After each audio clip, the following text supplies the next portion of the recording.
Hallelu el bekodsho, Hallelu virkiauzo, Hallelu vigevuotav, Hallelu kerov gudlo, Hallelu betek hashofar, Hallelu ben hevel vechinot. Hallelujah, hallelujah, hallelujah, hallelujah,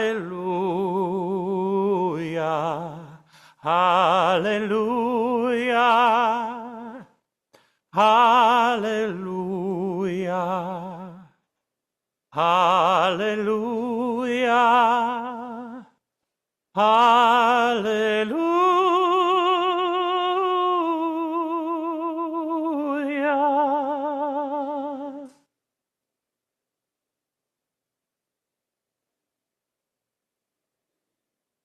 Friends, as we gather to remember Michael Wolf, Eliezer Chaim, Ben Ramona Cohen, Vemimi, we begin with words from the book of Psalms, ancient poetry that has carried our people through moments of joy and sorrow alike. I would like to invite Rabbi John Nelson to come forward to share a psalm and to share some words.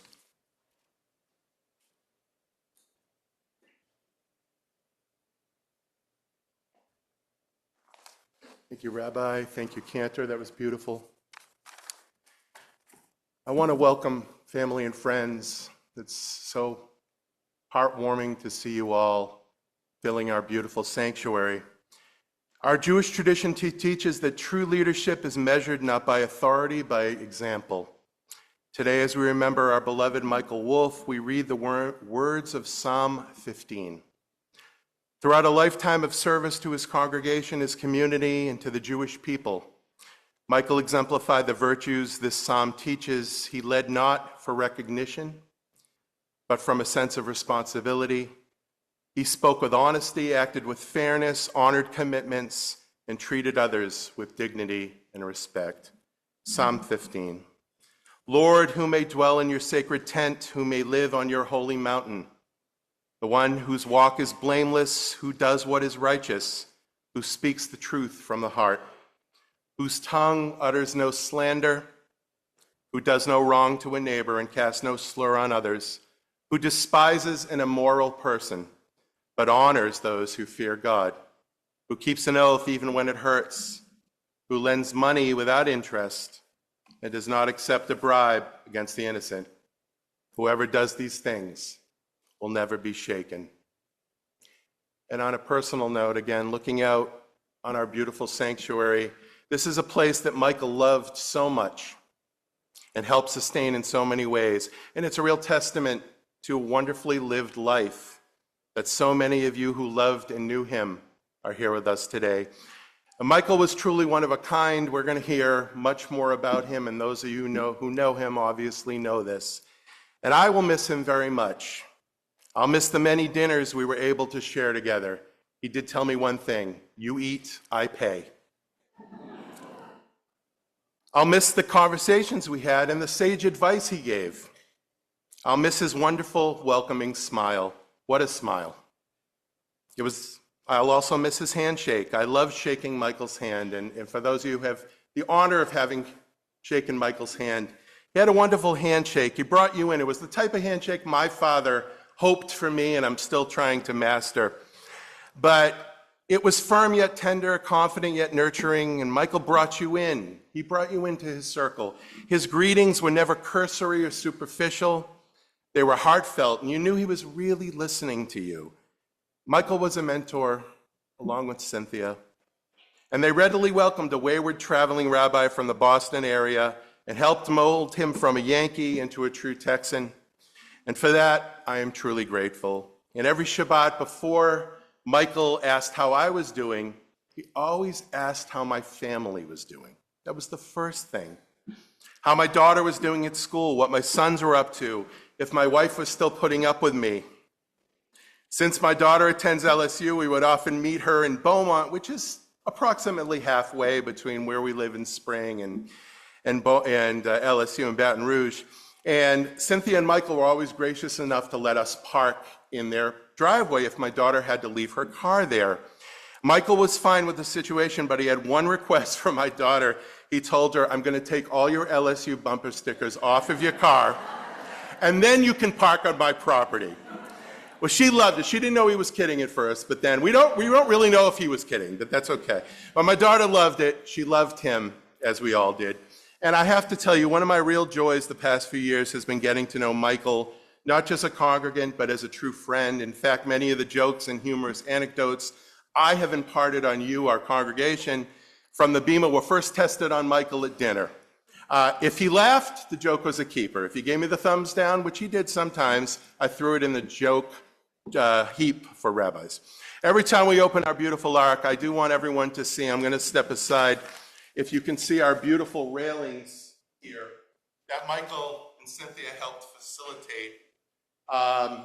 And the connection isn't lost on me that during his last months with us, Michael helped bring to fruition something that steadies us, steadies our entire congregation, that enables our community to approach our ark and sacred Torah scrolls with confidence and with purpose.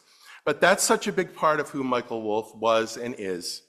Even when Michael needed our assistance at the end, in recent days, he was still there with these railings to support us. And friends, I think it's important to remember that in Judaism, our soul or neshama is seen as a divine spark within each of us, in essence, a soul print, the legacy you leave behind to your family, friends, and community. When we remember Michael Wolf, we know that his neshama was one of a kind, and his soul print was so far-reaching as they come. So, Zichrona Livracha, may Michael's memory forever be a blessing to his loving family and friends in the days, months, and years ahead.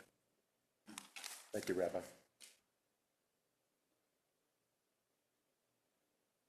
Rabbi Nelson, thank you for your words, and thank you for your warm and gracious welcome for us into this community. Friends, we find ourselves in a tender moment between life remembered and life continuing, a life that shaped others, a life that for sure left its mark and is no longer present in body, but remains in memory, in love, and in legacy. And so we gather not only to mourn, but really to honor. The Torah commands us, honor your father and your mother, and that obligation does not end with life. It continues in how we speak of them, how we live by their values, how we pass their story on to the next generation, and how we allow their life to inform the way we carry our own forward.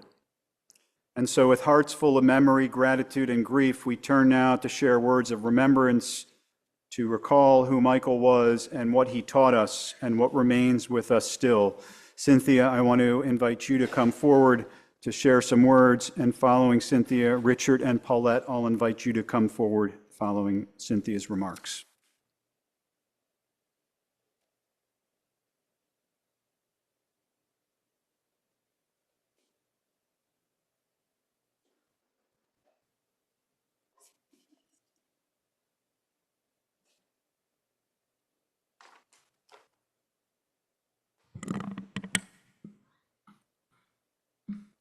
Good morning. Michael died at 12:46 a.m. on June the 17th. He was not one to spoil anyone's celebration. So I truly believe that he wanted nothing to spoil Natalie and Brett's 25th wedding anniversary on the 16th. His strong will and determination carried him to the early hours of Wednesday, June 17th. On June 15th, throughout the day, he had already expressed his love to his siblings and their children, to our children and our grandchildren, and of course to me. And he had emphasized to our children, take care of your mother. Because of all the planning that had to be done for today, It was not lost on any of us that Michael's funeral service would be on Father's Day. So to all the fathers spending your day in the main sanctuary of Temple Emanuel celebrating Michael's life, thank you. In fact, thank you to everyone gathered here today. Your connections are either directly to Michael or to me, or to our children, or to Michael's siblings, or to their children. You traveled on the many paths of Michael's journey through life, and you will hear reflections about him as a person from his siblings and our children and 2 of our grandchildren here in the main sanctuary and 2 of our grandchildren at the cemetery.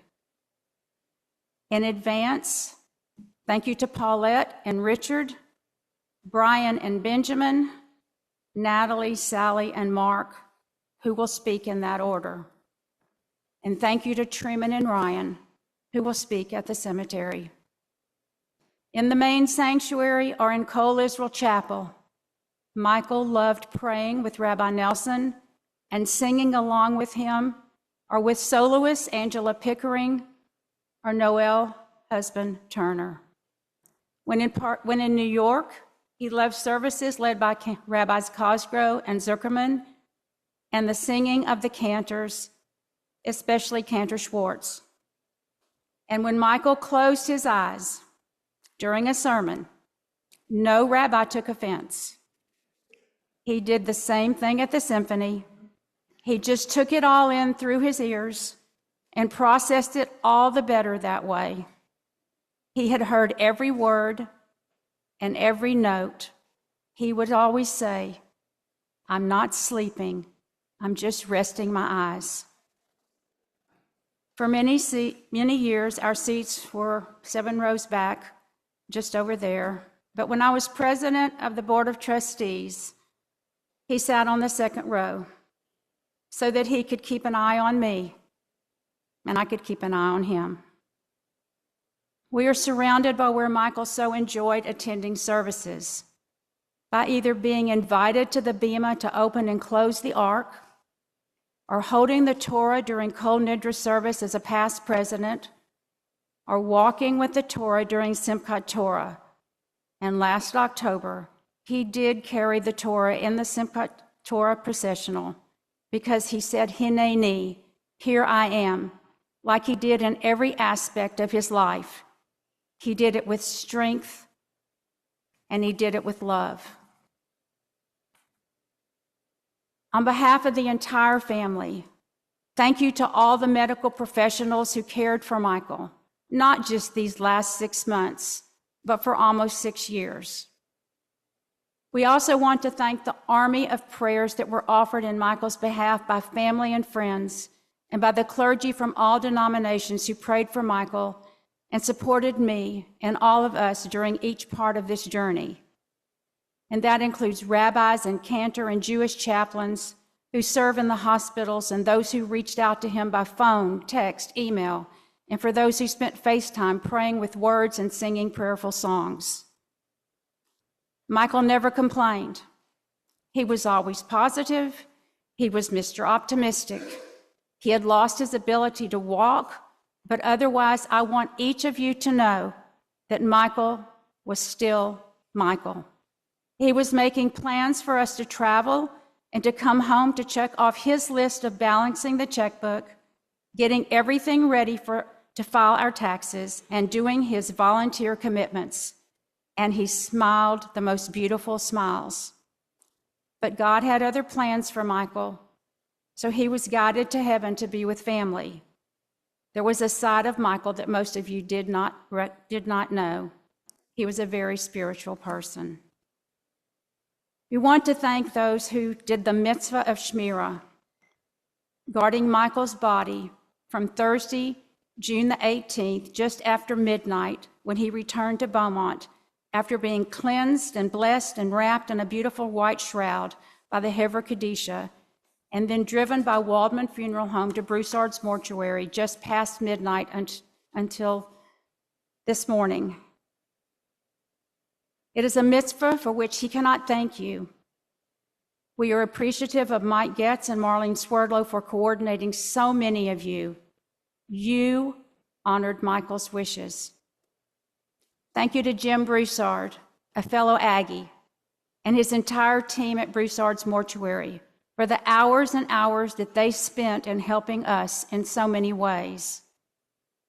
Thank you to Rabbi Zuckerman, Rabbi Nelson, and Cantor Schwartz for working together today. Your friendship with Michael and your being here are so very appreciated. While I have said many thank yous, my mother had taught me better.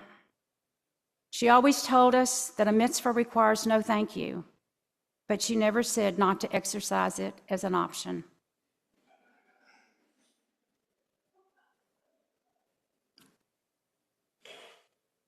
I am blessed, thankful, and grateful for the life that Michael and I had for 55 years. I'm sad that he is gone, but he will always be in my heart and in my head. As Natalie counseled me over and over again, Mom, you have to take care of yourself because that's what Dad wants you to do. And Michael, I have loved you for over 55 years. We were always a partnership. We always supported each other. And our children and grandchildren are carrying our values.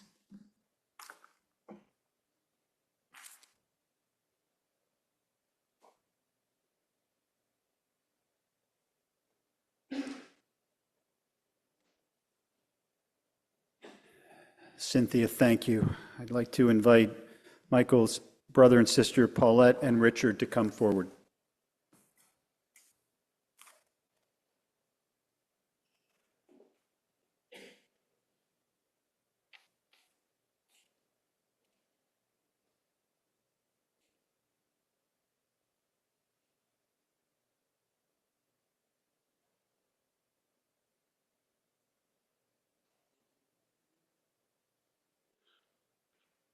You're first.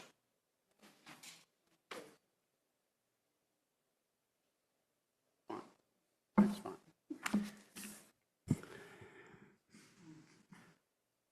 Wow, it's a lot of people.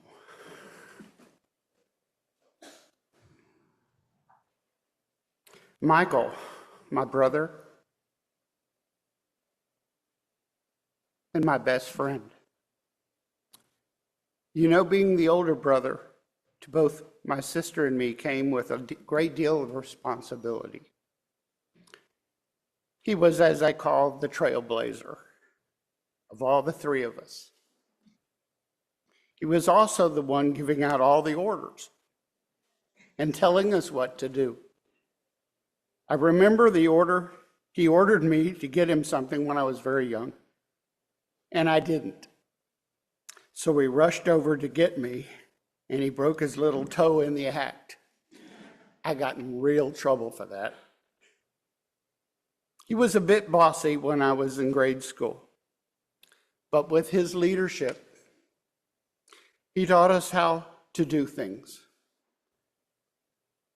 Like Boy Scouts and Girl Scouts for our sister Paulette. Michael was an Eagle Scout, and so I needed to be one too along with him. And our sons became Eagle Scouts as well. Michael, my brother and my best friend, was Mr. Fix-It. And that continued his entire life. I remember my broken bicycle. I was real small. Michael took the entire bicycle apart and put it back together again, and it worked. And I also remember he built a go-kart from scratch. He got an old Cushman engine from a lawnmower, built a platform, got the wheels on there, had a pulley and a sprocket and the whole thing, and it worked. Man, I was really impressed. But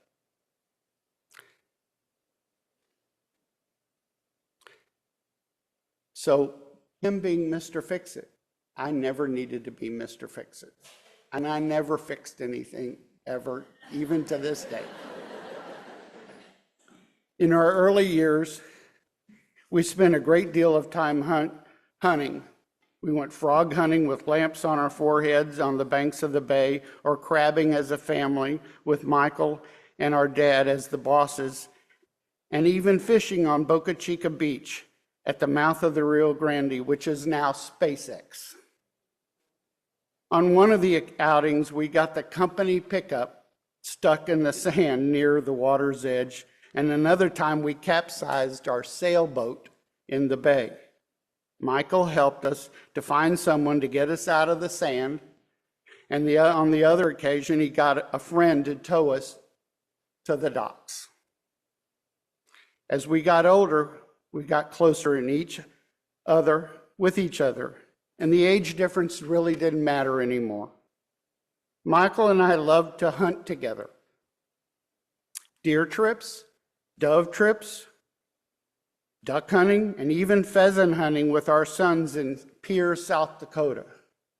We all said at the end of the trip, this was the most strenuous hunting experience ever.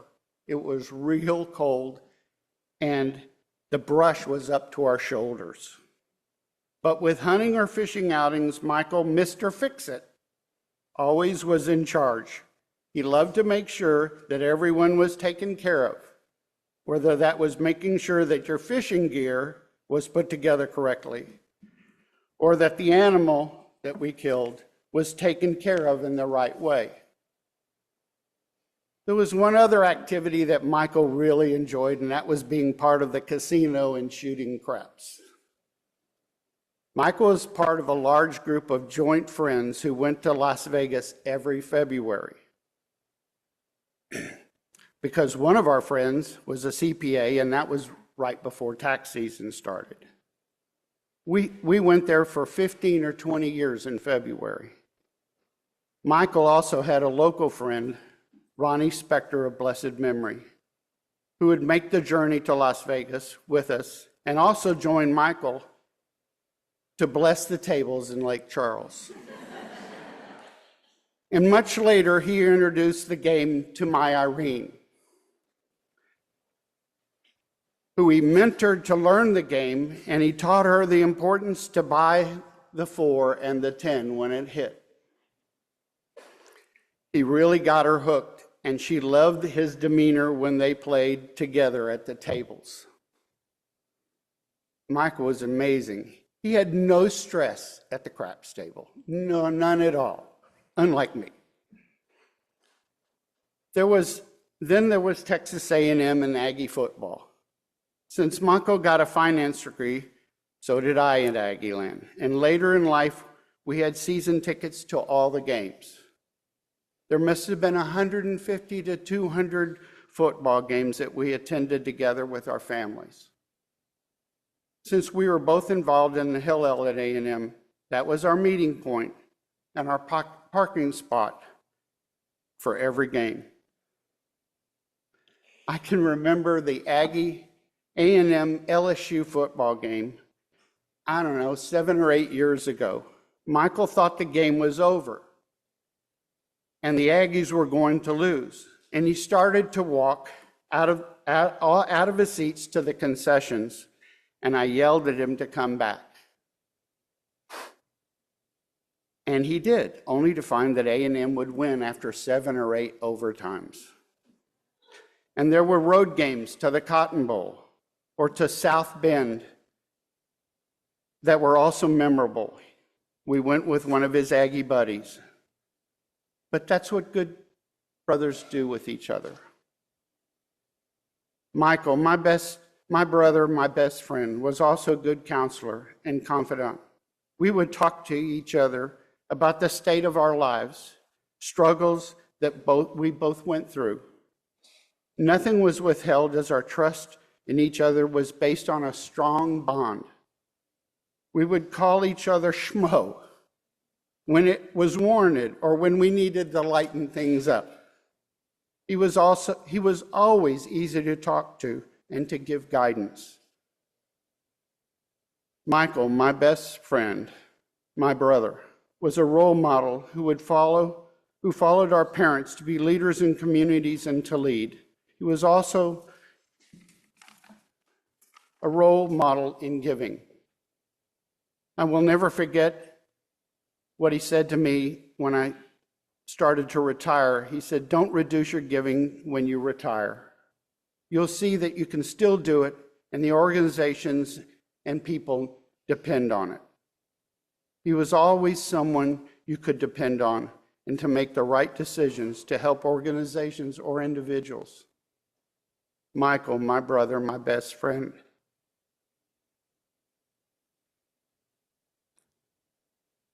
Will be missed,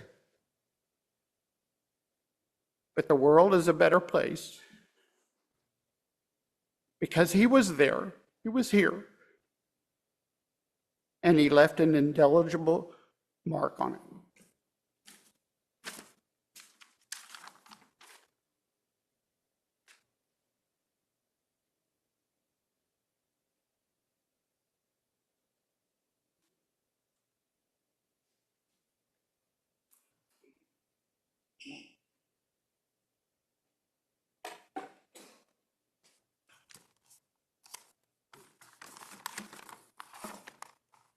Good afternoon.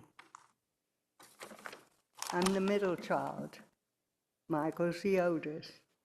Richard the baby.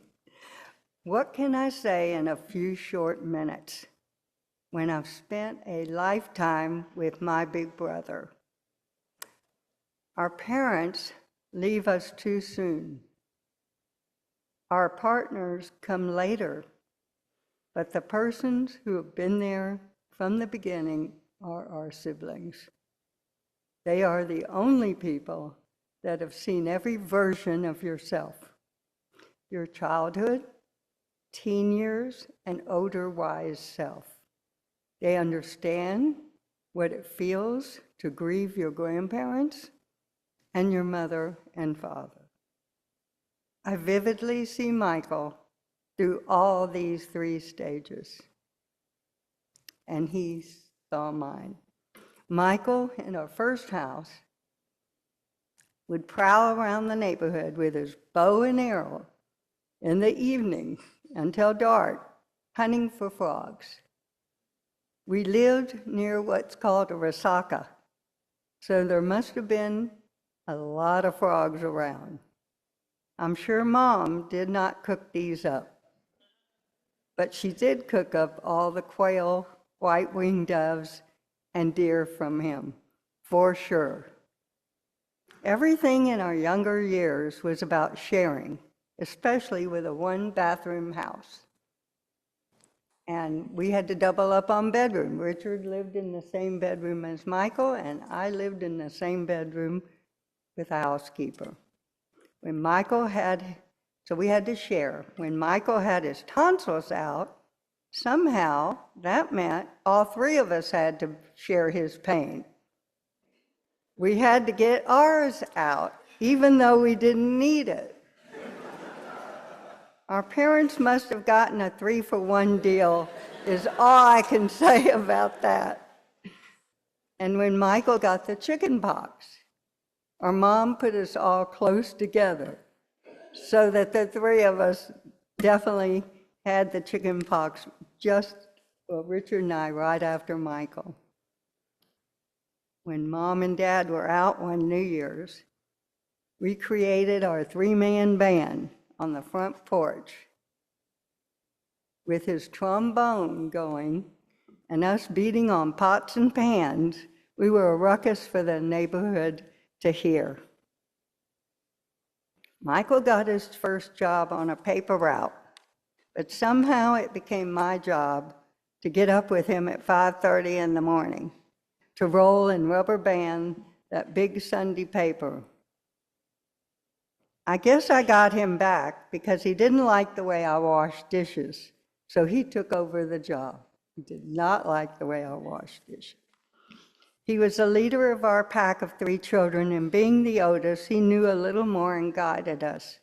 He suggested we all work together to save money and buy our parents their first dishwasher for their anniversary, and we did. I helped him then, but then later, he was a stand-up brother, was always there for me. If I needed to move, he packed me up. If I was being honored for something, he surprised me and would show up. He always showed up. There is one thing missing from his outstanding service work. He was a transportation petroleum engineer. I always used to tell him, you need to add that to your resume when he was building his resume. A transportation petroleum engineer. Yes, he was, because back in the day, he had a job pumping gasoline into all the cars at the filling station. And before I finish, I wanted to note what Richard said about the building the moped, or he showed me and told me I could ride it, but he didn't tell me how to stop it. There was one vacant lot in that street, on that street, and the only way to save myself from getting hurt was to run the moped or bicycle or whatever it was into the grass. And he was mad at me, but he didn't stay mad. He probably took it apart again and built it back. I'm so proud of Michael and everything he accomplished, especially his love for friends and family and our family and the family that Cynthia and Michael created together. I miss him. I will miss our talks, his remarks, good or bad, and all his guidance.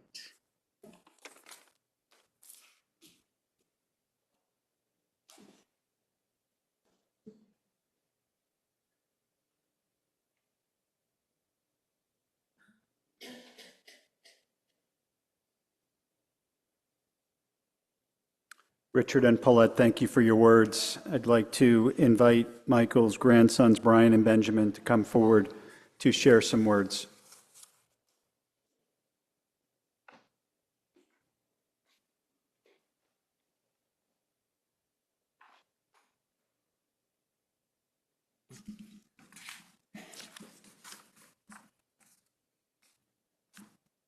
Good morning.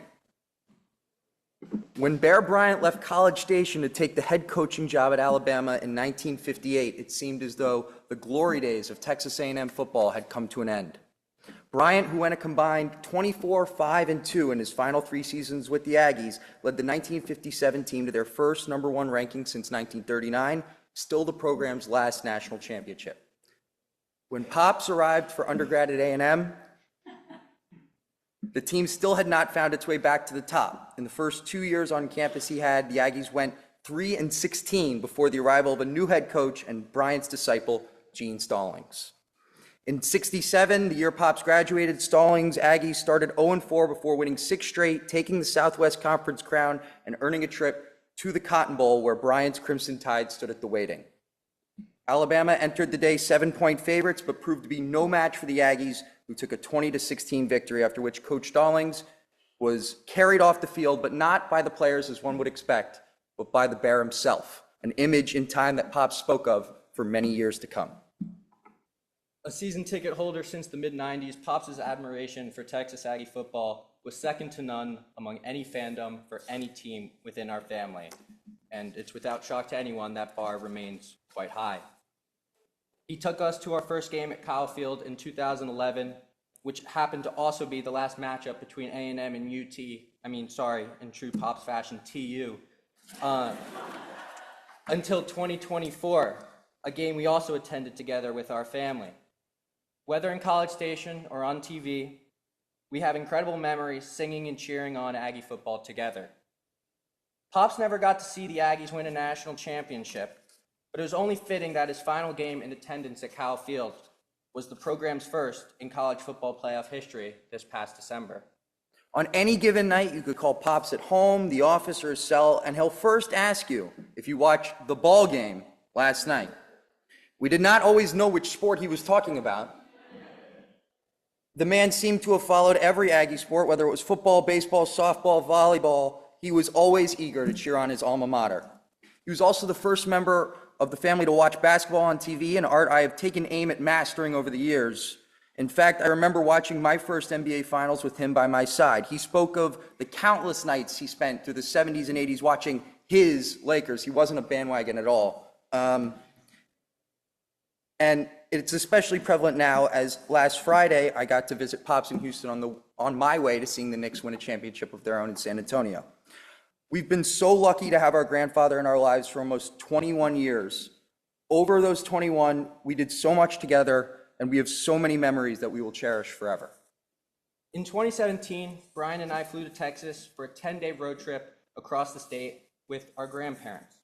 We began by having dinner in Houston with our extended family, and then from there went to College Station, where we got an all-access tour of campus by a member of the football team and a visit to the Bush Senior Presidential Library.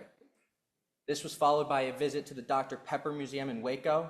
He was a massive fan of Diet Dr. Pepper, for those who knew him, and attending Shabbat at Green Family Camp. The adventure was still very far from over. From Waco, we went to Austin, where we explored the Johnson Presidential Library and indulged in the very best of Texas barbecue. Then came the Hill Country, where we visited the LBJ Ranch, the famous Kerrville Dam, and from there San Antonio and the Alamo before we concluded the trip. Many of the aforementioned places played major roles in Pops' life, and later in the lives of our mom, our uncle, and our aunt. Our father likes to quip that in marrying our mother, you can take the girl out of Texas, but you can't take the Texas out of the girl. This is all to say that despite being lifelong New Yorkers, we are still the progeny of a Texan who was so proud of it, and we were so proud to be Texan by his association. Pops was an avid outdoorsman. In true Texas fashion, he enjoyed going hunting and fishing. I remember fondly the many different times I got to spend with him on the water, whether it was off the pier at Pleasure Island, down in South Padre, over in Galveston Bay, or out in the Peconic. It was never a coincidence that my best catches were done alongside him. And one of the coolest things I was able to share with Pops was our love of aviation. In his earlier years, he was also a private licensed pilot. He was a people person. He loved to talk, but more importantly, he loved to share. Not things about himself, but about his family. Everyone in this sanctuary, more likely than not, knows who the two of us are. And for most of you, that has nothing to do with us. Every time we came to Beaumont, people knew who we were. And no, we probably did not know who you were. However, what is so incredible in all this is something our dad highlighted to us earlier in this week, and that's whenever you saw him speaking with others, he was always asking them how they were, how their family was, and never talking about himself. We know he was proud of us, but we were even more proud to be his grandsons. And as pure born and bred New Yorkers, it was always challenging to describe to our peers where exactly I was going or where exactly Ben was going to see our grandparents. The whole Texas suburban lifestyle thing wasn't exactly understood by many city kids, much more than a concept of some faraway Westchester. Beaumont, after all, is not some urban metropolis, but neither is it a Wild West ghost town with cowboys, tumbleweeds, and cattle scattered everywhere, well, at least the first two. And Ben and I were always proud of that Texan blood, just as we were proud to go around the world as New Yorkers do, telling everyone we are from New York. We also brought all of you a little taste of Jewish life in New York here this morning. I speak on behalf of the entire family, expressing how honored and happy we are to have Rabbi Neil Zuckerman and Cantor Ozzy Schwartz with us here in Beaumont. Your kindness and dedication to Pops and our entire family does not go unnoticed, and I cannot even begin to express how happy Pops would have been to know that you are here today. He truly did love you both. And you know, it's funny, we talk about Pops broadcasting tales of his children and grandchildren to the city of Beaumont, but Ozzy actually did the same with you. As Nani said to me last night, and this is a quote, all of Beaumont knew who Ozzy was, and if they hadn't, they were told to visit YouTube at their earliest convenience. All of that is to say thank you, thank you, thank you to you, Cantor, thank you to you, Rabbi. We also want to mention Rabbi Elliot Cosgrove from New York as well. Each of you became friends with Pops, and it's truly wonderful to have you both here today. There's so much more we can say in just so many memories, from Camp Nani and Pops to fun trips and adventures and his lifelong commitment to his family, his Aggie family, philanthropy and Judaism. We learned so much from him, lessons that we will keep with us forever. Pops, we love you so much. We miss you so much. Giga.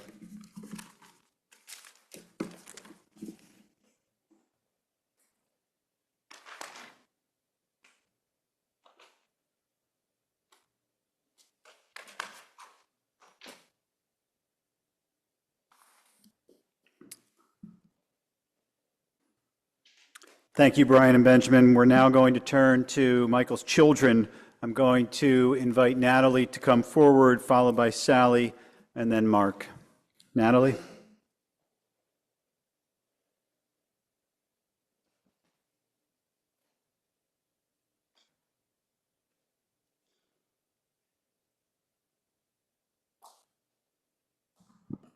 Wow. It's hard to go after your children. Michael, Miguel, Uncle Michael, Pops, Mikey, but rarely Mike, Wolf, Mr. Fix-It, Lobo, Schmo, but to me, Dad. I want to start with a happy Father's Day to all the fathers in the room. We know this is not how you or we wanted to spend today.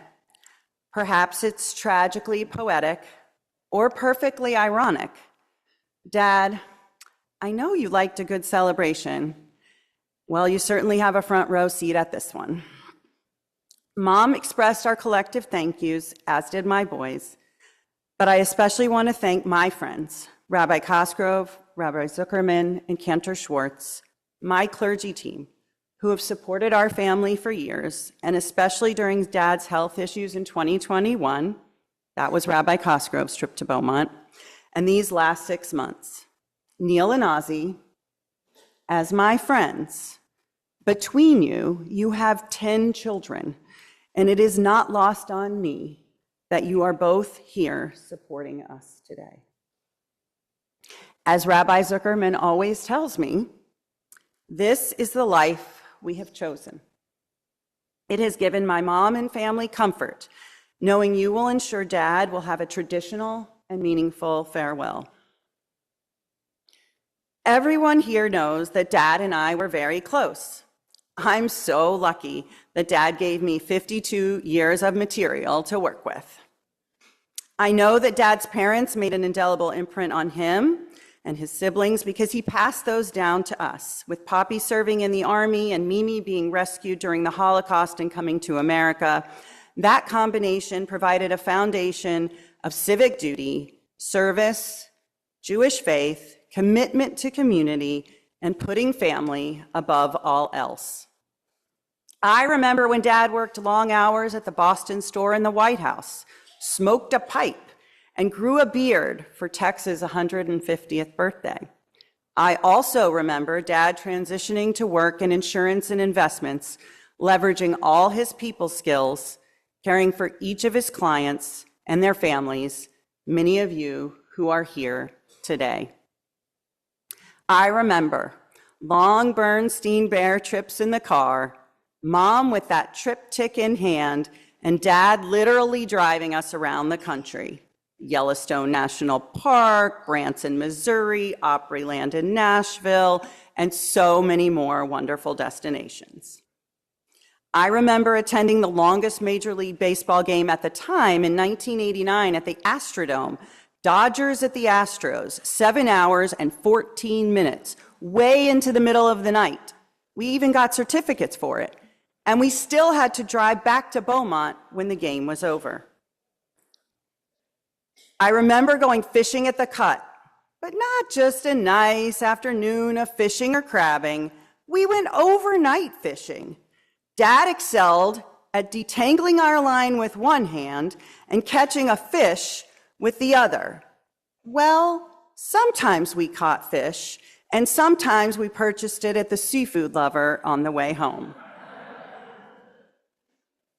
I remember Dad at my recitals, graduations, our wedding, when our kids were born, their B'nai Mitzvah, and their high school graduations, Shabbats, high holidays, Thanksgivings, Hanukkahs, Passovers, and more. And just like he showed up for all of us, he showed up for all of you. Dad didn't miss a meeting or an event. He truly embodied service above self for the Temple, the Boy Scouts, Rotary, Green Family Camp, the URJ, the Beaumont Symphony, Texas A&M Hillel, Beaumont A&M Club, and so much more. He was always ready to go and embraced being there for friends, family, and community, evidenced by the love in this room today. And as many of you know, he didn't miss your birthdays or anniversaries. While Dad would always be ready to leave Temple on a Friday, he was always one of the last ones kibitzing with friends in the social hall downstairs. My dad also loved to talk on the phone, always asking you about your families, and I'm sure cafelling about all of us. Now, my dad wasn't always the easiest to deal with. He had strong views on the way things needed to be done. One may even say stubborn at times. No one is perfect, but he had a very big heart, an incessant sense of optimism, and a mischievous sense of fun.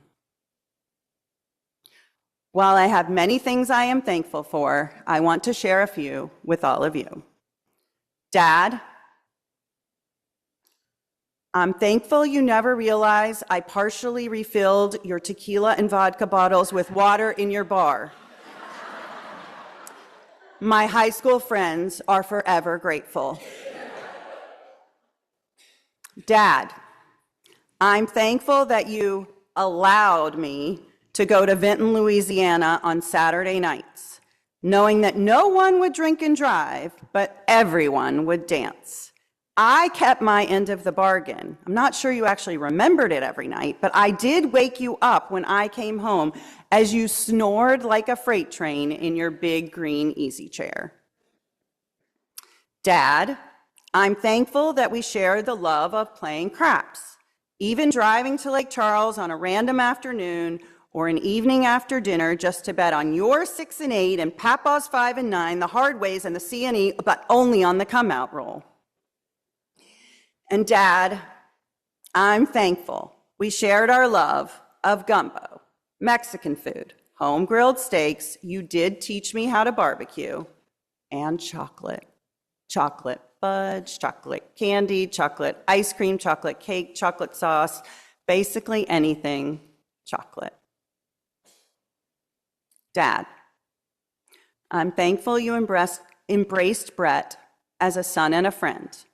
I know you loved your conversations with him about the market, work, the boys, and all our travels. You told Brett you were thankful he married me, and you made us promise to celebrate our 25th wedding anniversary the day before you passed, which we did in a more subdued fashion than we had planned it, but I kept my promise, and we did it. Dad, I'm thankful you showed me at a young age that a boat is a hole in the middle of the ocean that you throw money into.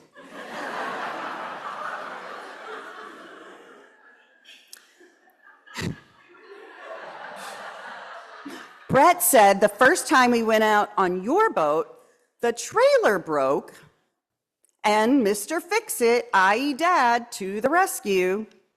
When Brett tells me about another thing broken on our boat, I just think about all the times growing up you were working on ours.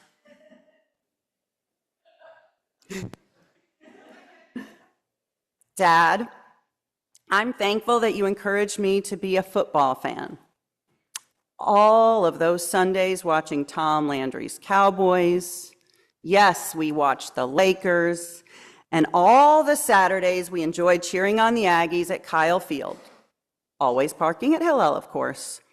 Even trekking to some away games, and of course, those bowl games in the bitter, bitter cold. When we took Brett to his first Aggie game, you told him about the Aggie tradition of kissing your date at each score. Brett said, "Well, I have to get Natalie's permission." And Dad said without hesitation, "Here in Texas, we don't need permission."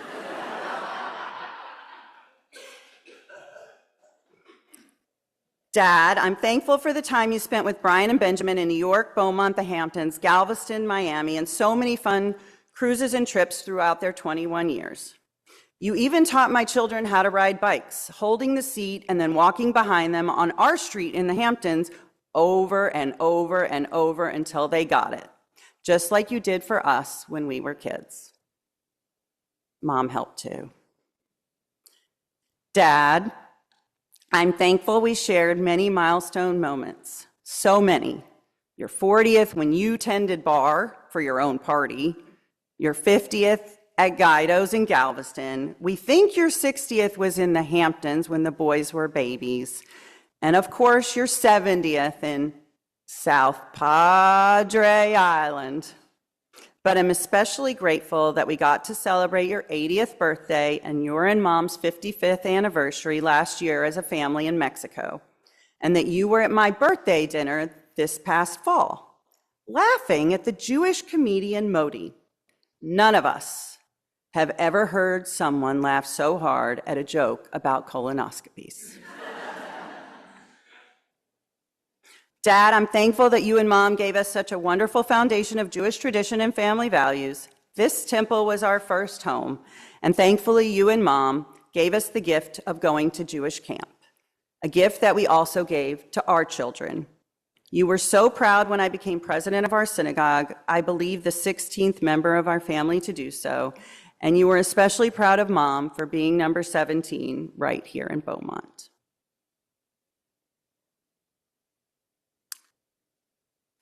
I am thankful that Dad knew how much he was loved,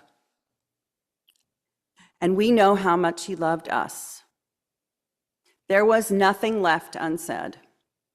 Dad got the most beautiful send-off full of prayers, music, and lots of family on Monday. Every time I left the hospital, I told him he was a good dad, and he told me I was a great daughter.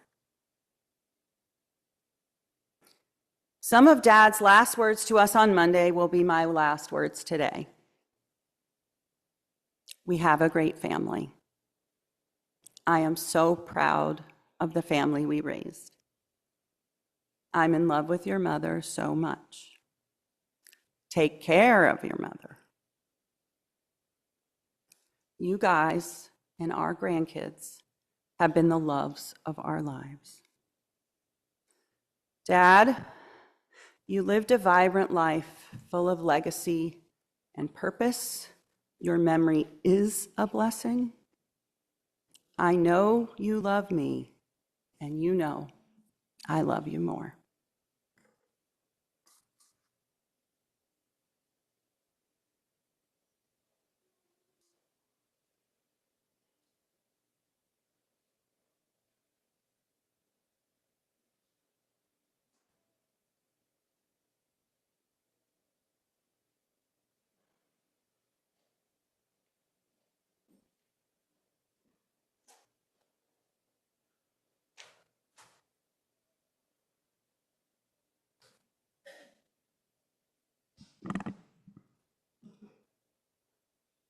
Wow, it's a lot of people here.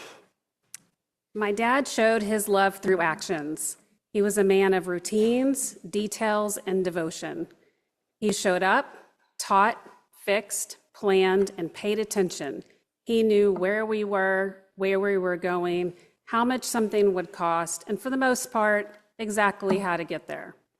Before GPS existed, when I started driving from Beaumont to Houston, my dad would sit down with the map and show me exactly how to get from point A to point B. If I had a math question, he'd patiently explain to me, even if it took multiple tries. He taught me everything I know about cars and to never blindly trust every line item that appears on a bill. He meticulously balanced the checkbook and crossed off every credit card charge. And then there was the infamous receipt drawer, which was both legendary and a thorn in all of our sides. I'm sure my siblings and I gave our parents more than a few reasons to raise their blood pressure. I can't speak for Mark, but with Natalie and me, grounding never lasted because at his core, Dad was a big softie.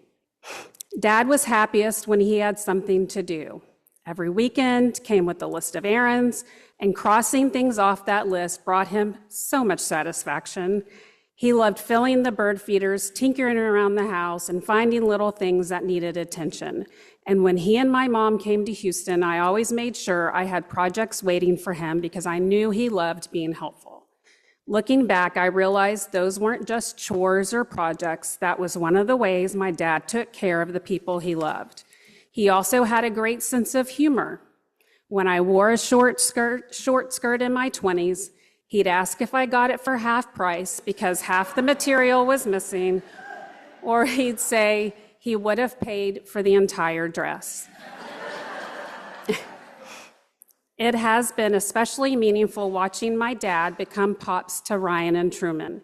He loved talking sports with them, watching them play all their games, and making every effort to be with them. Like Ryan and Truman, I also loved visiting my dad at his office, and I do remember the pipe and Randy Nice cigar. And on the walls was what mattered most to him, all of us. It was his own personal museum of pride and joy.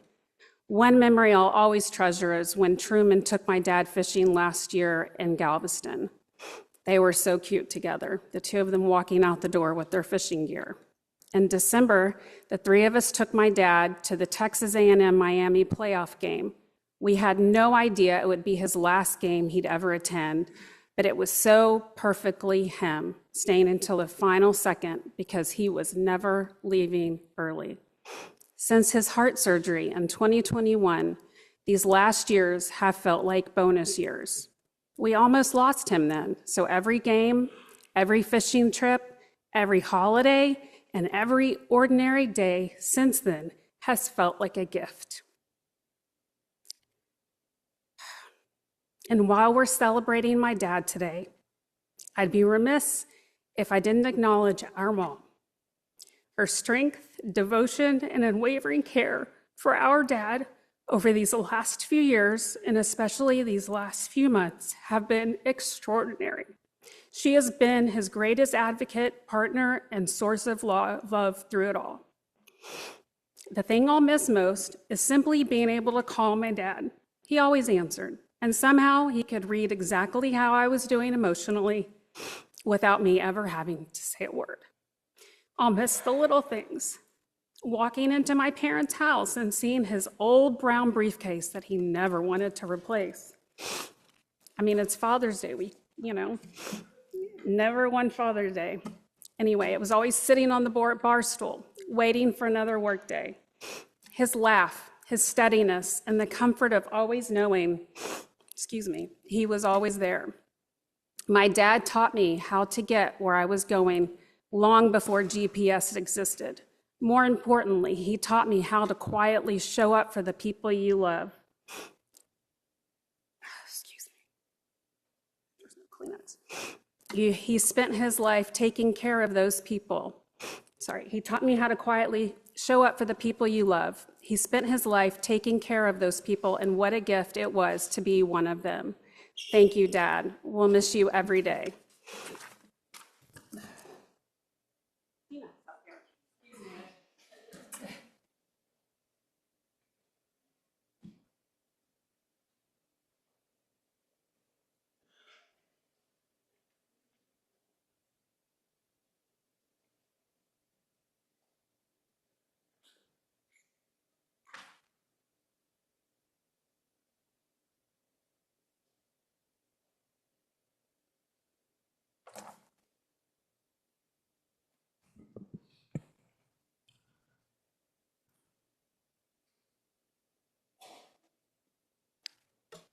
Rabbi Cantor, thank you so much. Wow, Dad. Look how beautiful that flag looks over you. And look who's here. So many people who knew and loved you. You truly have the warm embrace of an adoring public. I'm afraid if you stop to speak to everybody afterwards, we may never get out of here. My dad, where do I begin? Something my dad removed from my vernacular early on was the phrase, "I don't have time." And because of that, we made time and we created memories that will stay with me for a lifetime. As a family, we were always going somewhere. We had Golden Gators, baseball games, the Astro game. Nally mentioned that it was about 2:50 in the morning before we left, or at least when they won.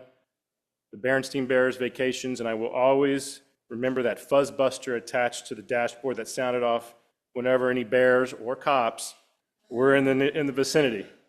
I even remember my dad on the radio at night, on that CB radio, saying, "Break 19 for radio check," asking truck drivers if they'd seen any bears lately. And there were fishing trips to Crystal Beach and Dad grilling hot dogs and hamburgers on that little orange barbecue pit that is still in the garage. There were weekends at Annabelle and Max Spector's beach house near Rollover Pass, where sometimes the biggest reds were caught in the rain. And then there were trips on the boat that included his best friend Ronnie, a blessed memory. He had many fishing trips, adventures with Ronnie, many of which I joined. And I can tell you the stories where I was an eyewitness to were true. Yes, there's a story of the big one that kept pulling line from the reel, where we had to pull up the anchor until the fish tired out. But the anchor was stuck. So yes, my dad dove into the water by the jetties to get it up. I didn't see him for probably a minute or two, but when he came up, yes, he had his elbow all scraped up by the barnacles. Yes, we had not one but two sharks, baby and mama, on the line the entire time and didn't realize it until Ronnie went to get the net and saw the tail of the shark and said, "It's too big, forget it, cut the line." And yes, I was delegated to putting sunscreen on Ronnie's hairy back because he knew my dad wouldn't. We'll circle back to Ronnie and my dad later, but let's just acknowledge that Dad was comfortable taking risks. And like a cat, Dad managed to buy himself at least 9 lives by bouncing back from multiple health issues. The truth is, he was living on borrowed time. His quadruple bypass in 2021 gave us 5 more years together. 5 years that allowed him to see me accomplish my greatest goal in life, and that was him being at my wedding and him seeing me become a father. And he loved you both, Amanda and Charlotte. No more boo-boos, Charlotte. It was also the smaller moments I remember, like hunting at Uncle Junior's, Dad's uncle's place in Benavides, or catching the ball in the front yard. I pitched, he caught. He pitched, I caught it, and boy, did he have a mean fastball. It always began with a serious face and him clenching his teeth in the windup, which I think scared me the most. And then ended with my hands stinging like crazy. I was just glad that I caught them most of the time. Taking care of the yard, the pool, ironing clothes, taking out the trash, and cleaning his guns taught me attention to detail, pride in one's work, and having a strong work ethic. With chores came allowance, which I worked for and through which I learned the value of $1. Dad started me at the minimum rate for each chore. As I got older, I wanted to work more around the house to help out, of course, earn more money. I especially loved it when he approved my proposed rate increases. By then, Sally and Allie worked in college, so I knew he would pay up, and he was happy doing so. Amanda and I are already modeling this for Charlotte. Her favorite chores are delivering the mail, picking up anything off the printer. It's really cute, and she's proud of helping out and doing her part in the family. Now, we all know my dad was a little OCD. It manifested itself in various ways. Whether it was at the gas pump or in a restaurant, he always rounded up, so there were only zeros after the decimal point. He did this so unusual charges would stand out on his credit card statement. So maybe it wasn't entirely OCD. However, look at my hair. I think we all know where that hairstyle comes from and what it takes to keep it that way. Thank you, Dad. Speaking of attention to detail, shining what seemed like a gazillion pair of Alan Edmonds shoes from the Guarantee Shoe Store, owned by our dear friends, the Spectors. Many of the men in our family now wear them, at least not my dad's. His shoe size is the challenge. But would you believe, Dad, that there's an entire Facebook group dedicated to Alan Edmond enthusiasts where you can buy, sell, and trade them? It will be our friend. Then there was service, both the lower and the uppercase versions of the word, which continue to be a family tradition. For starters, we met Paula O'Neill, and that's when some other place became our kitchen away from home as we helped feed the most vulnerable. Then the three of us became youth guild members for the Beaumont Symphony of Southeast Texas.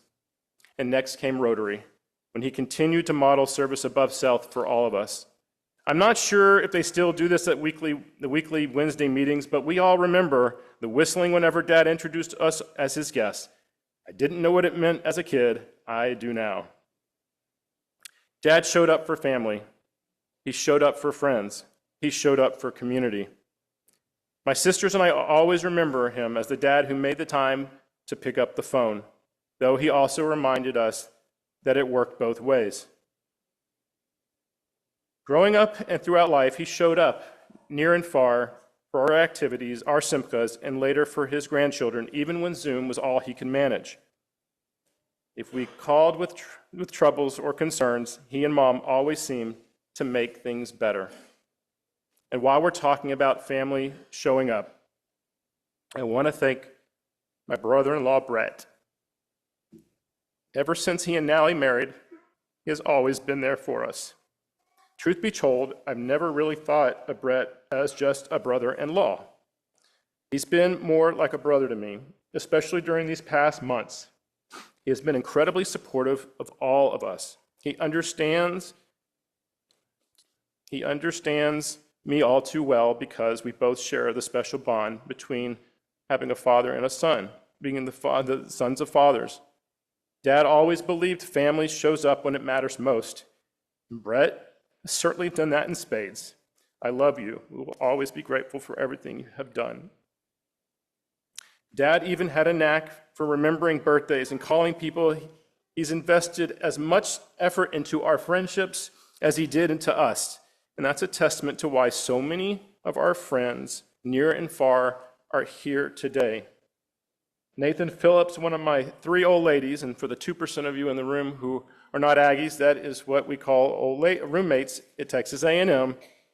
From Uvalde, he came and said, "Your father was one of my favorites. He always had a smile that said, 'You guys are up to no good, and I already know what you did.' He always asked good questions and always wanted the best for everyone. That's Dad. We all recognize that man. His smiling face, firm handshake, and genuine interest in all who came in contact. Above all, Dad lived by the Scout oath, Scout law, being prepared, and doing a good turn daily. It is the first three words of the Scout oath that I will always associate with him. On my honor. Anything that comes after is predicated on those three words. Many of you know what I'm talking about because you experienced it. He kept his promises. And when it came to committing himself to an organization, he honored those commitments. 40 years of perfect attendance at Rotary. He was true to others in the way only an Aggie can be. When it came to becoming a cadet in the Corps at A&M, he understood the commitment I was making and even helped me hitchhike, as he had done so many times during his own days at A&M to get back to campus. It was only one time, Mom. After 9/11, and despite some understandable initial resistance, given he had friends who died in Vietnam, he supported my decision to serve, even if it was in a different branch. It was a 4th of July Symphony of Southeast Texas concert in Beaumont. He proudly stood beside me during the Armed Forces medley as both the Army and Navy hymns were played. I love you, Dad, and I love the unconditional love you showed us and made sure we always felt. I knew you were a softie when you started sending Facebook Messenger memes to let me know how much you loved me and how proud of you were for me, proud of me. You were a great father, and you passed on so much to all of us. To name a few, your internal optimism, your love of family, and quite literally all thy neighbors. And if we're being super specific, your organizational skills. Amanda appreciates them. Now you know where it comes from. Earlier I said we come back to Ronnie. Dad and Ronnie spent countless hours on the water, chasing fish and collecting stories. Some of my favorite memories include the two of them together, so I'd like to think they're back together now. Dad, enjoy fishing with Ronnie. Your boat may break, but at least you'll have a tale about catching the big one each and every day. And I know you wouldn't have it any other way. You raise me up so I can stand on mountains. You raise me up to walk on stormy seas. I am strong when I am on your shoulders. You raise me up to more than I can be. Happy Father's Day, Dad. I'll miss you. We will honor your last wish of taking care of Mom, like you even had to ask.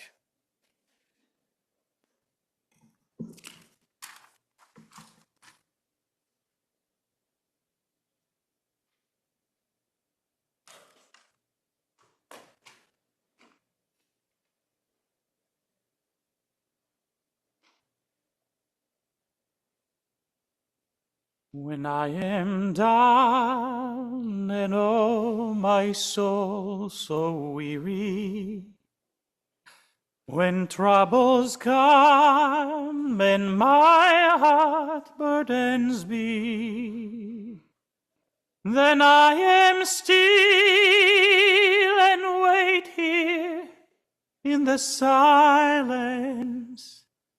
until you come and sit a while with me. You raise me up so I can stand on mountains. You raise me up to walk on stormy seas.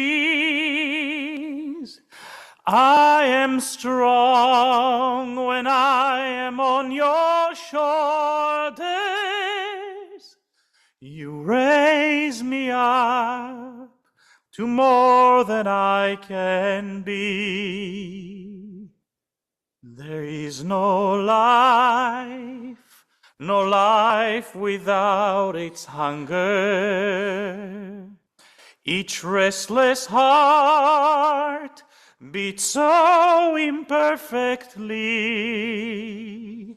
But when you come and I am filled with wonder, sometimes I think I glimpse eternity.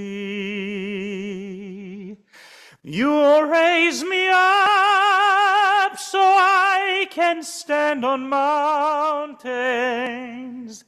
You raise me up to walk on stormy seas. I am strong when I am on your shoulders. You raise me up to more than I can be.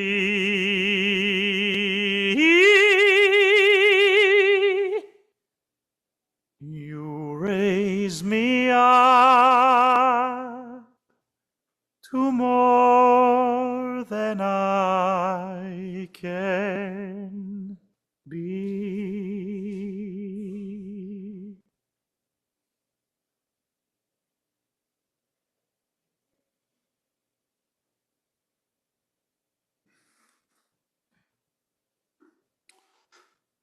Cynthia, Natalie and Brett, Sally, Mark and Amanda, Brian and Benjamin, Truman, Ryan, beautiful little Charlotte, to Paulette and Richard. Michael's passing will forever be connected to the Torah portion of Korach. It's the story we read this past Shabbat, the week of his passing. Korach launches a rebellion against Moses and Aaron, and it tears the Israelites apart.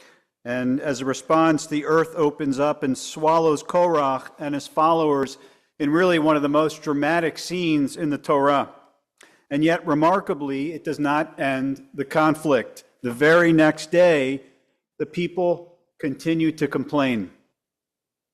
So God responds in a different way. He tells Moses to collect a staff from each of the tribes and place them in the tent of the meeting. By morning, Aaron's staff, the brother of Moses, had budded, it had blossomed, and it produced almonds all at once. God could have chosen another display of power. Instead, he chose a flowering branch. The Torah says, Vayotze ferach vayatzeit tzitz vayigmol shkedim, that it brought forth blossoms, it produced flowers, and bore almonds. And the commentators note how unusual this is, because growth, of course, usually happens in stages. First the bud, then the blossom, and finally the fruit. But Aaron's staff contained all three at once. Perhaps the Torah is teaching that a meaningful life holds together the generations that come before, the responsibilities entrusted to us in the present, and the future that we are trying to create, the roots that shape us, the work we're called to do, the legacy that we hope to leave behind. When I think about Michael Wolff, I think about a man who carried all three. He never forgot where he came from. He devoted himself wholeheartedly to the responsibilities of the present, and he spent his life investing in a future that he may personally never have seen, but believed was worth building. That's what service is. Service isn't just optimism, Mark. It's an act of faith. And there's the future right there. Service is an act of faith. It's the belief that tomorrow matters enough for us to give of ourselves today. Michael believed tomorrow mattered, and so he spent his life trying to build it. The roots of that commitment ran deep. His family story was one of survival, of gratitude, of responsibility. His mother, Madeline, was rescued from Nazi Germany through the Kindertransport. His maternal grandparents survived because of the courage and the moral conviction of a Japanese diplomat named Chuine Sugihara. Michael understood from the beginning, as he grew up, that the future is not guaranteed. It's entrusted to us.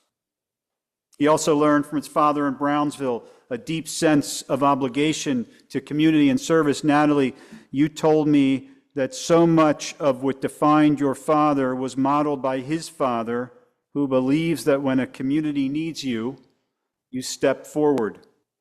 And those lessons became a foundation for his life. Much was said today about the organizations that Michael led and the boards on which he served: Temple Emanuel, Texas A&M, Hillel, Rotary, the Boy Scouts, Green Family Camp, the Jewish Federation, Symphony, Texas A&M. But the list itself, that's not the story. The story is why he served. Michael believed that communities depend upon people willing to give their time, energy, wisdom, and heart. Brian, you told me that your grandfather would walk around Beaumont wearing a button that said, "The best are involved." That's not just a slogan. That's a philosophy of life. Michael believed that if something mattered, you showed up. You show up for your synagogue. You show up for your community. You show up for the generations. And he often brought his children with him because he understood that values are taught not only through words, but through example. And that's how he lived. Yet for all the organizations he strengthened and of all the causes he championed, Michael's proudest accomplishment was not found on a resume. It's actually sitting right in front of me. It's found in the family. Cynthia, one of the things that became clear as I listened to your children and grandchildren is that no one speaks about Michael without speaking about you. The two of you built this life together. You raised this family together. You served this community together. For more than 55 years, you shared a partnership rooted in love, friendship, faith, and common purpose. And during these difficult months, and your children said it, I'll say it again, your devotion to Michael became yet another lesson for your children and grandchildren about what love looks like. They watched you care for him, advocate for him, and walk beside him every step of the way. It was a remarkable expression of love. And Michael knew how blessed he was. Simply put, family was first. It was the center of his life. He was deeply invested in the lives of his children and grandchildren. Sally, you shared that Michael and your mother were fixtures at the grandchildren's game, the Texas grandchildren, I should say. Performances, milestones, they showed up. They were regulars in the city at Park Avenue Synagogue because showing up was one of the ways that Michael expressed love. He understood that the people that we love, they need more than our affection. They need to know that what matters to them matters to us. And whether it was a game, a performance, a celebration, a trip, a fishing trip, whatever it was, Michael was there. And it wasn't just about being there. When it came to his family, he knew what they were studying, what they were accomplishing, what challenges they were facing, what joys they were celebrating. He was there to provide counsel and advice, Brett, you told me. And he carried all of them with him wherever he went. Brian, as you said, people around Beaumont often knew what was happening in the lives of your grandfather's grandchildren because he was so proud of you, so proud of all of you, and he spoke about you so often. And in one of my favorite images, the family spoke about the rhythm of life in the Wolf home. Friday night meant synagogue, then Shabbat dinner, and then, of course, Friday Night Lights. That simple rhythm says so much about Michael. Faith, family, football, community, joy, and togetherness. And while he was so proud of his family and spoke about them constantly, what made him special was that after telling you about his family, all he wanted to know was about yours, and that includes present company on the Beaumont. How are your children? How are your grandchildren? How's your family? How are things going? As much as everyone knew what was happening in Michael's family, Michael was genuinely interested in yours as well. He was for sure a people person. And one of the remarkable things about these past months and years was seeing how many people responded to that generosity of spirit. Cynthia, you and Michael were surrounded by extraordinary care, not only by doctors, nurses, and caregivers, but by this circle of faith leaders and friends.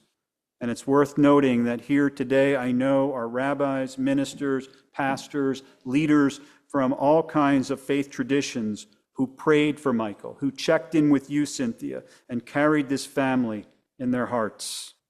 That says something profound about his life. People from different communities and different faith traditions are gathered here because, Cynthia, you and Michael spent decades building relationships and strengthening the community that you loved.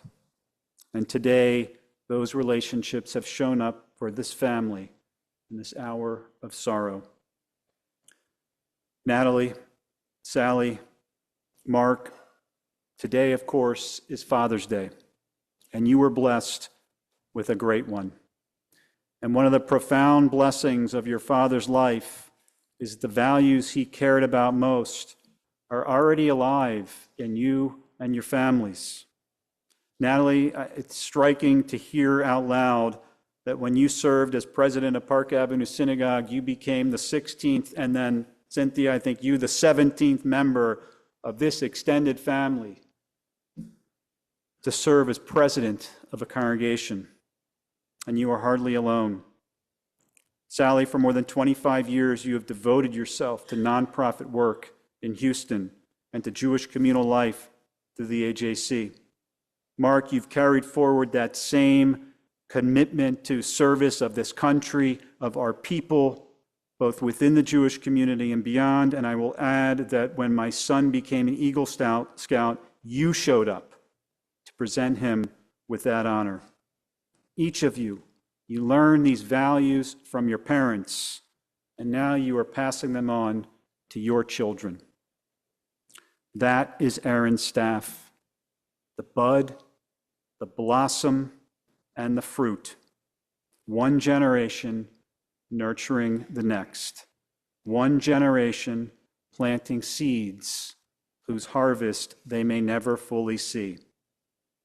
Looking around this room today, seeing the pictures and the names downstairs in this extraordinarily beautiful sanctuary, I cannot help but think of Michael's life in the same way. The roots that shaped him, the work to which he devoted himself, the generations who will carry his values forward. All of them are here today. Which brings me to one final teaching. The Talmud makes a startling statement about our patriarch Jacob. The rabbis say that Jacob did not die.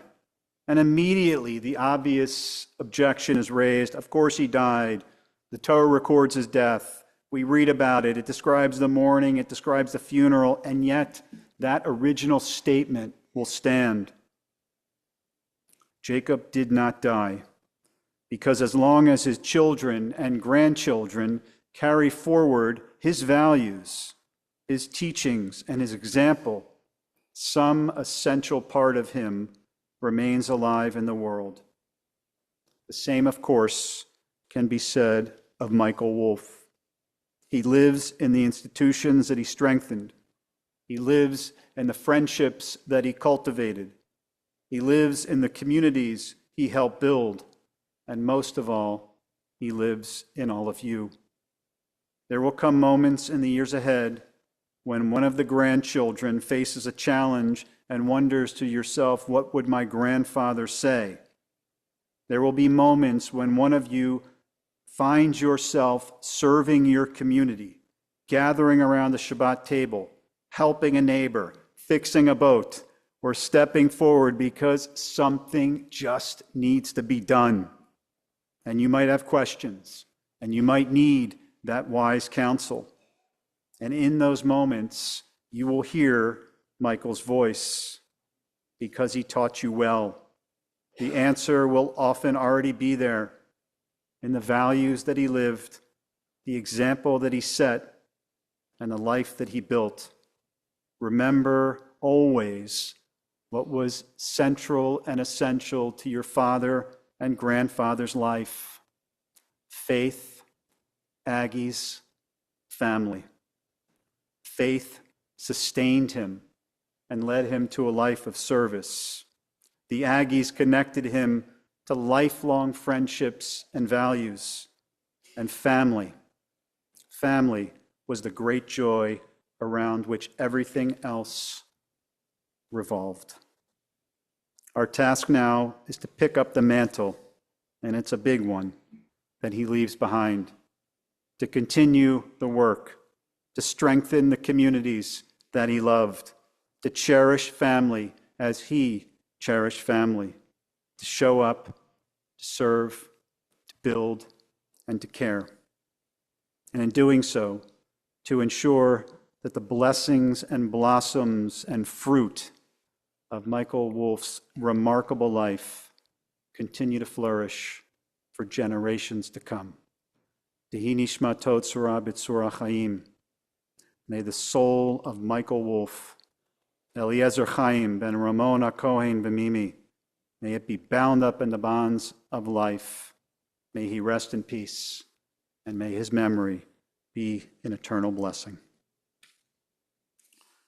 Friends, I'd like to ask you to please rise in body or spirit for the El Male prayer, the memorial prayer.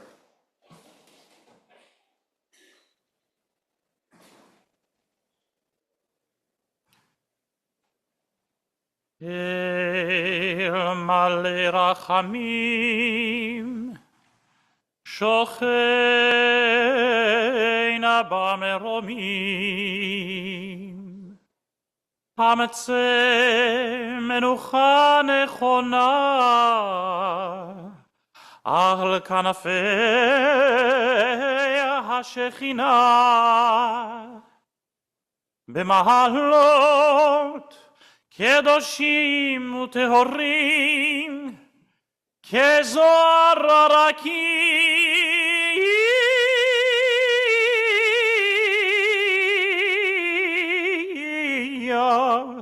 מזהירים לנשמת אליעזר חיים בן רמון הכהן ומימי שהלך לעולמו, בעבור שכולנו מתפללים לעילוי נשמתו. לכן בעל הרחמים יסתירהו בסתר כנפיו לעולמים, ויצרור בצרור החיים את נשמתו. אדוני הוא נחלתו, וינוח ושלום על משכבו,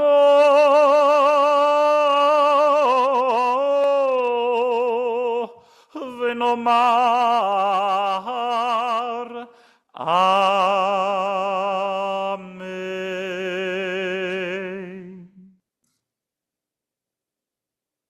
Exalted, compassionate God, grant infinite rest in your sheltering presence among the holy and pure to the soul of Michael Wolf, Eliezer Chaim ben Ramona Cohen Mamimi, who is gone to his eternal home. Merciful One, we ask that our loved one find perfect peace in your eternal embrace. May his soul be bound up in the bond of life. May he rest in peace. And let us say Amen.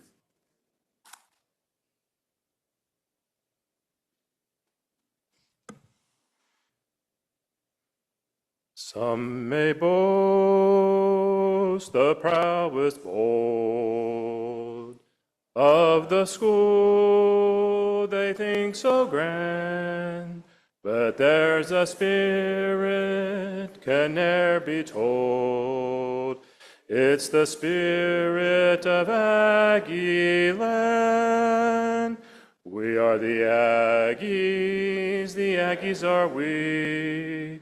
True to each other as Aggies can be.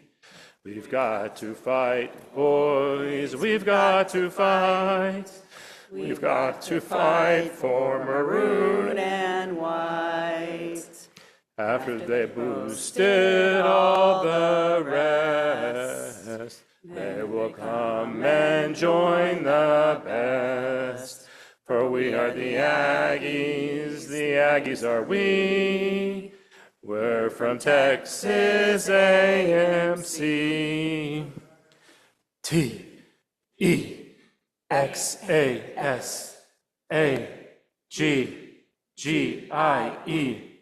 Fight, fight, fight, fight, fight, fight, maroon and white, white, white. AGGIE. Texas, Texas, AMC. Gig 'em, Aggies, 1, 2, 3. Farmers fight, farmers fight, fight, fight. Farmers fight. Hey. Whoop.